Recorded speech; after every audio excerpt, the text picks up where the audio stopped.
Knife sharpening. So I've been wanting to do a video on knife sharpening for a while now. I watched, I'm gonna say 3 or 4 different YouTube videos on knife sharpening, and all of them were helpful, but none of them had the whole picture of what needed to be done. And that's because none of them were really designed for bush knives. Most of them were designed for kitchen knives. One of them was on axes, which is actually helpful, although I didn't end up using this gentleman's technique for axes. But kitchen knives are just done differently. And so I'm not officially trained, formally trained, whatever you want to call it, on knife sharpening, but I've gotten really good at sharpening knives. I had a breakthrough moment. I was watching a general conference with my family, I think last April, and after trying to sharpen knives for the better part of a month or two and not having a lot of luck, just kept trying to sharpen and sharpen and sharpen on some kitchen knives that my wife and I got when we originally were married 24 years ago. And I finally figured it out. And so I've been struggling with how to do this, how to teach this, and I think I have the right way now. This is really functional stuff. So here we go. Here's my set of sharpening tools, along with my new Dutch oven hiding here in the background. And I just want to go over them quickly because each one has a specific task, a reason why I use it. This is just a general flat file. Your knife's got to be in pretty bad shape to need a file, but I've had axes that got there. I have not had a knife that was bad enough to need this. There's a smoother side and a rougher side, obviously for different purposes. The 400 to 1000 stone. 400 is very specifically for damage. If your knife has nicks in it, you're going down to 400. If your knife does not have nicks in it and you want to just get it sharp, the 1000. Frankly, the other two grit levels are not entirely necessary. You can use just a 1000 and get a knife pretty darn sharp. But if you want to get really good at it and you want to get a crazy sharp knife, that other stone is helpful. Okay? The other stone, 3000, 8000. I don't use this as much anymore because of this handy dandy tool, but this is useful. If you want to use it, you can use it. This is used for leveling these stones, which if you look at my stones, you'll see how not level they are. Look at the angle right here. I've just gotten used to not having them level, but this will work up a slurry on the surface of the stone, and you really need a slurry and a little bit of water on the stone to be able to get it to work properly. So that's what this is used for. The tray that the stones sit in, don't leave this wet. Mine is swollen and the blocks don't fit in it very well anymore. Leather strop and the stropping compound. I got this one, it's from Bushcraft. They have some good sharpening items and some good knives.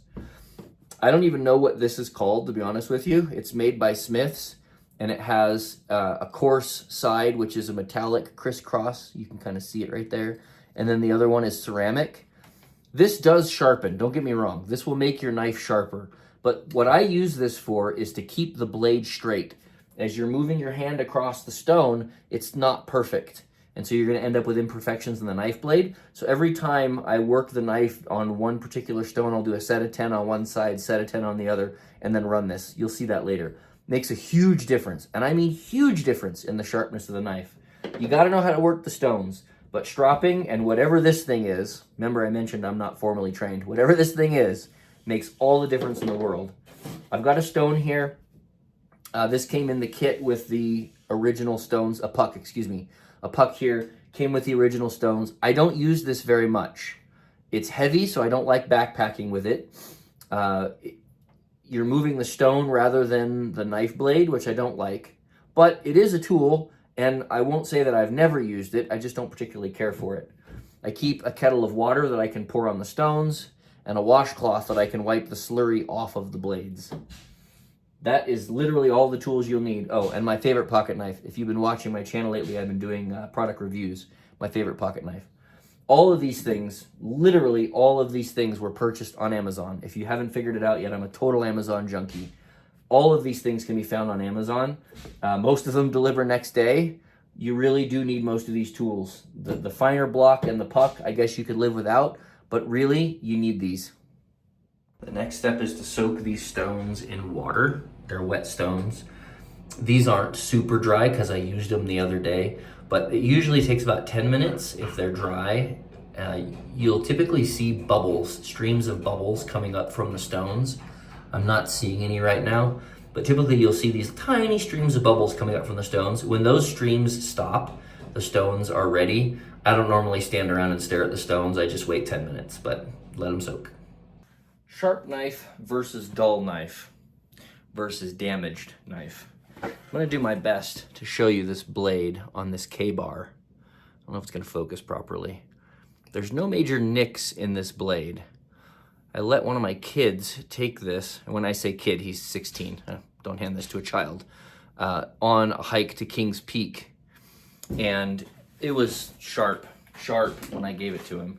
When he brought it back, it was not. And he's not one of my kids that does outdoor stuff with me, so he's, doesn't know how to treat a knife properly. But I know how to kind of really do this in a way that makes the knife act like it's kind of sharp.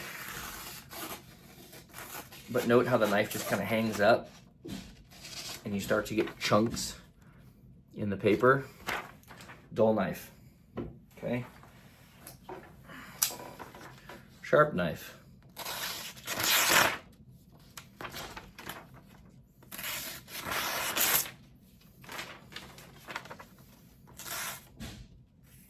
Oh, that one didn't take.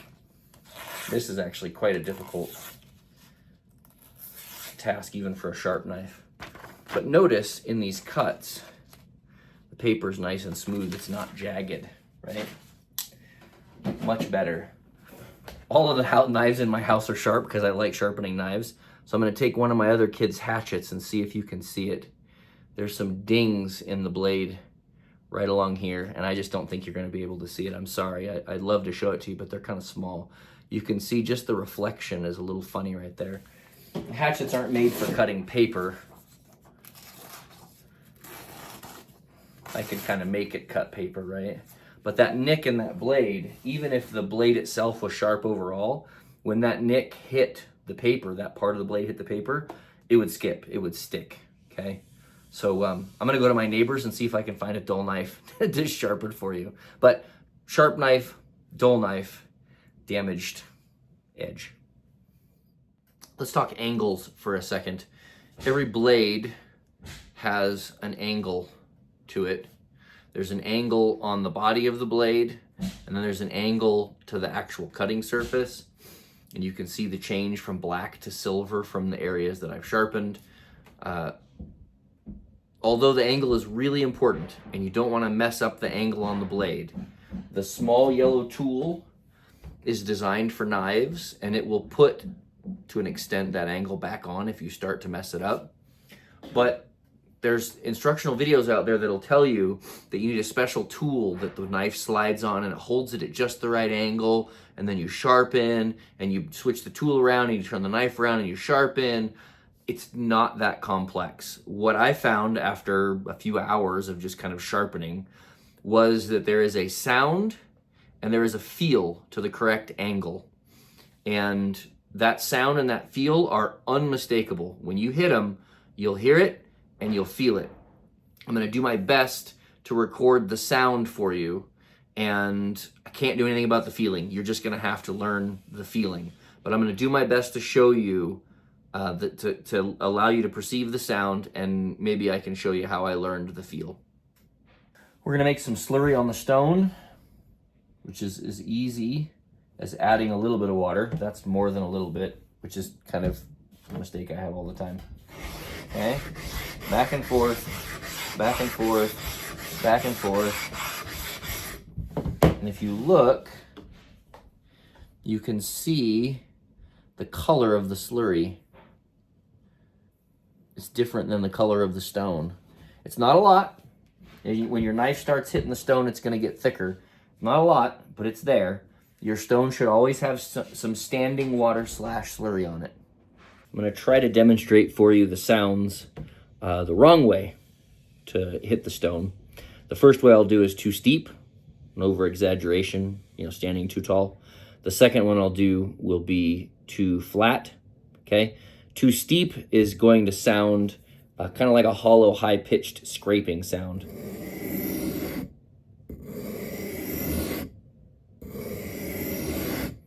Okay? Too shallow is going to be a very hollow sound, but just a different sound. You'll hear it. And you can see the knife blade is kind of not at the right angle here on the stone.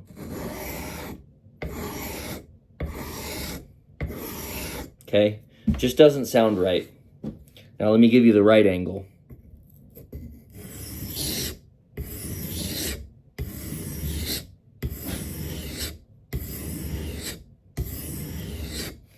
And just so you have an idea of the feeling, I know I said I can't actually give you the feeling, but the feeling is that you are scraping the top layer of molecules off the stone. And I say molecules because it really is small. And the way that you learn where that angle is set your knife blade flat on the stone. You can see the black line, that shadow line there. That means it's not steep enough. That shadow line kind of disappears, right? It's not there, or excuse me, it's there, it's gone, right?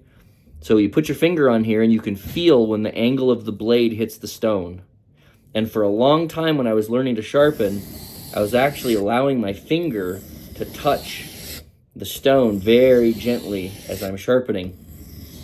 I ended up wearing a hole in the tip of my finger, which was not good, but I learned the general sound and feel of the scrape. The other important part of this process is that you'll see the slurry on your stone. It will all change as you're swiping on the stone. If there's portions of the slurry that are not changing when you're pushing along the stone, either your stone is not level, it has a dip in it, right? You're pushing too hard with your fingers. If I push really hard in the middle of the blade, it actually creates a dip in the blade, and then the slurry on the sides of that portion won't move. But it's all about catching that angle, use your finger, and listen for that sound. And if you're gentle with your finger, you can feel it without wearing a hole in your finger. But it's that sound right there, and it's the feeling of I'm removing the first layer of molecules off the stone. I'm just shaving it off every time. Now for the stroke itself on the stone, I've seen it done a couple of different ways, and some of them are to stay on the same section of the knife for a certain number of strokes, and then move your fingers down the knife and move the knife. So you'd like 4 strokes, 1, 2, 3, 4, and then scooch 1, 2, 3, 4, and scooch 1, 2, 3. So it works. I don't have a problem with it, except that I've found that the pressure of your fingers and the change of location on the knife, you create changes in the shape of the blade. I mean, this cutting edge is going to be very, very fine in the end. You create variances in the cutting edge just because of the natural location of your fingers, and when you swipe so many times this way, are you actually getting that entire length of knife off of the stone? It's a little bit rough.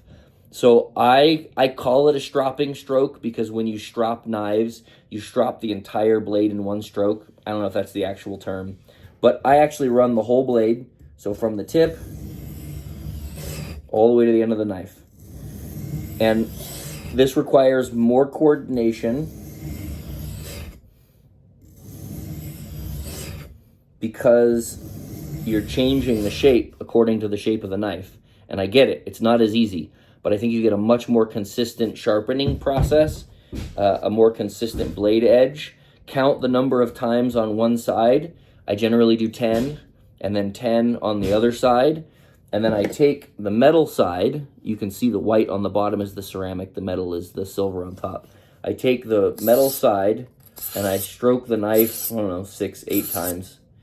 This really is more art than science, but this will take out any waving in the blade that I've created with the variances in the movements, okay? And now that I've run the blade on the stone, there isn't much water on the top. It's really kind of a dry slurry, and so I'm going to put a couple drops of water on it.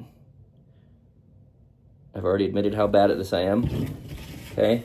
So that the top of the stone is just shimmering a little bit. See the difference, how it's shimmering a little bit? The slurry is still there. It's now wet rather than being dry. I appreciate you hanging around. This is going to end up being the longest YouTube video I have on my channel. But this process of sharpening a knife is really valuable. If you're going to be doing outdoor activities, even if it's just fishing, even if it's just hunting, backpacking, camping, anything, you're going to use blades. They're going to get banged up. Even if you don't bang them up on purpose, they're going to get banged up. Most of them are not cheap. You can buy cheap knives, but you'll regret it pretty quick. And it's having a really nice sharp knife is it's a great tool. And when you're in the outback and you have a dull knife, you're much more likely to cut yourself with it than you are with a sharp knife. They just don't function very well, right? You're going to spend a lot more time doing tasks that should take 5 minutes will take a half hour. So it's worth the wait, I promise. Stick around till the end. So the overall process, you know how to identify how bad a knife is, if it's damaged or if it's just dull or if it's sharp enough. You know how to get rid of those dings. Stay on that 400. That's really the only answer, is to stay on that 400. As you're working the 400, hold the knife up to a light and you'll be able to see the ding in the blade. You can also run your finger very gently on the blade, like this one has a nick right here and it just grabs funny, right? I'm not going to cut myself, I'm being gentle, but you can feel it. And sometimes it feels like it takes forever on that 400. 10 strokes on the right side, 10 strokes on the left side, wipe the knife off, grab the yellow tool and hit it with the metal side 8 or 10 times, 6 or 8 times, whatever. Put a little water on the stone, get it shiny again, 10 on the right, 10 on the left. Wipe off the blade, hit the yellow thing, a little more water, 10 on the right. Stay with it until that nick is gone. It'll be the difference between, oh, this knife is sort of sharp, to holy crap, this knife is sharp. When you're done with the 400, switch to the 1000. 10 on the right, 10 on the left. The process is exactly the same. If you're catching the right edge, if you've got the right slurry, if you're using the yellow tool and the knife, and you test it on a piece of paper, it's real easy to tell if it's getting sharper and sharper and sharper. But if it stops getting sharper, you're going through the process and it doesn't seem to be getting any better, you're coming to the end, right? If you want to go to the 3000, go to the 3000. Reduce the number of strokes. Instead of doing 10 on each side, do 5 on each side. A little more gentle, right? The 400 is a pretty hard push downward. The 1000 is a medium push. You're pushing, it's there, but it's not super hard. The 3000 and the 8000, much more gentle. Same kind of slurry, much more gentle process, right? 5 on either side, hit it with the yellow thing. 5 on either side, hit it with the yellow thing. The hard part is that the coarse side of this is actually not as fine as the 3000 and the 8000. So in a way, you're dulling the knife back out again. Eventually, you have to stop using this and switch to the white side, the ceramic side. That's more of your 3000, 8000 side. 5 on the right, 5 on the left, ceramic side. 5 on the right, 5 on the left, ceramic side. 5 on the right, 5 on the left, ceramic side. Okay? When you really think you're getting close to being done, when you really feel like you're getting close to being done with sharpening the knife, and it's cutting paper pretty well, but it's not just slicing through, it's time to strop. And I'll show you how to do that. You're going to notice that this particular strop, this Bushcraft brand strop, has what used to be a rough side. There's still some rough spots left, and a smooth side. I've never cared for the smooth side. Tried it a couple times. Just has a weird feel. Probably works just fine. Has a weird feel. I always liked the rough side.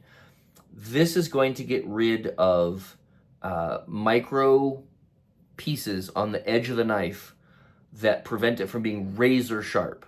This is what makes something razor sharp, is it gets rid of those little micro imperfections on the edge of the blade. And this strop is actually probably coming to the end of its lifetime just because of how much I've used it. Stropping compound.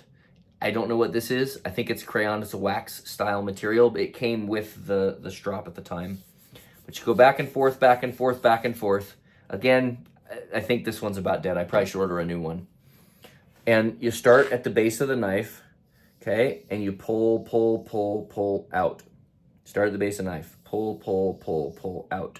This is not changing the shape of the blade at all. The 400 changes the shape of the blade. The 1000 sort of changes the shape of the blade. The 3000 refines. The 8000 refines.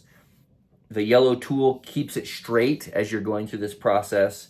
And the strop gets rid of the micro problems with the edge of the blade.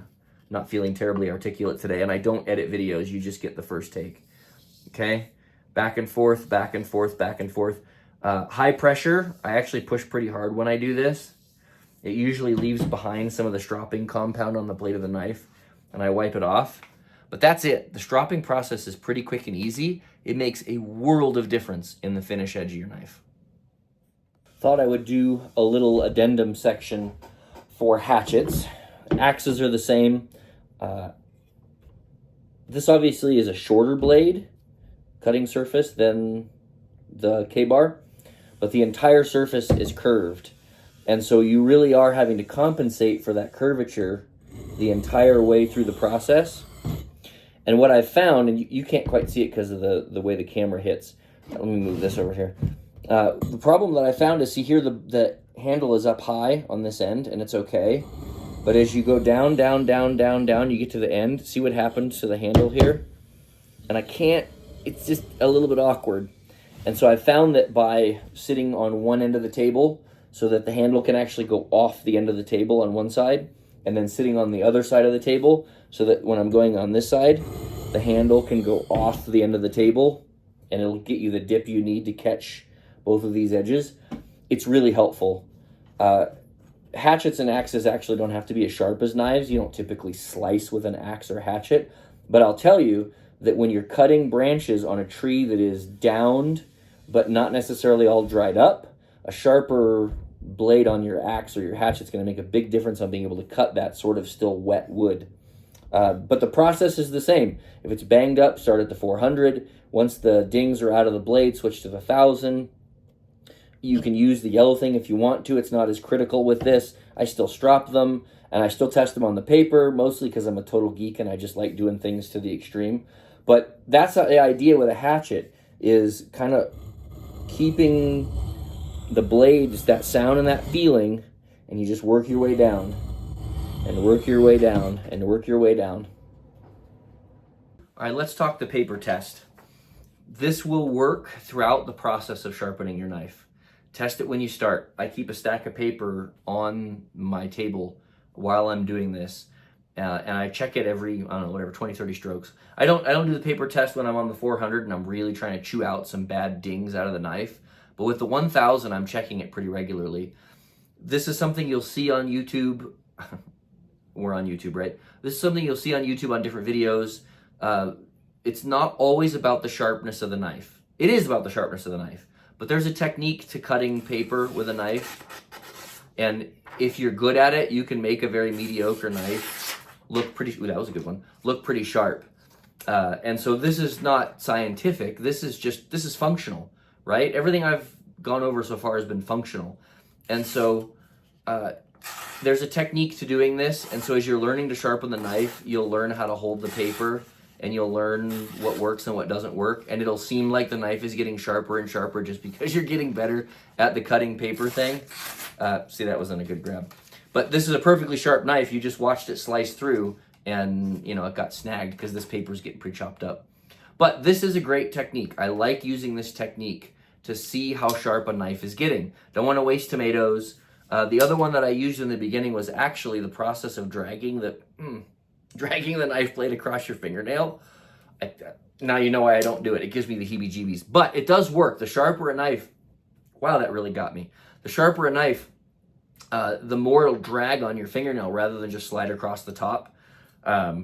It seems a little too subjective to me. I like the paper, even though it's subjective as well. But that will really tell you how sharp your knife is getting as you're going through the process. I hope you enjoyed this video on sharpening. I'm a little utilitarian. I don't use a lot of fancy stuff in my video editing. And so if this is a little plain or a little too simplistic for your taste, there's, 100 other videos on YouTube about knife sharpening. But I'm also a really practical guy. And so I think these techniques work really well for me. They were not difficult to learn once I understood them. And hopefully this will help you jump the hurdle of understanding. And then it'll just be a matter of building muscle memory to get where you need to be able to sharpen your tools before you head out in the bush. Have fun.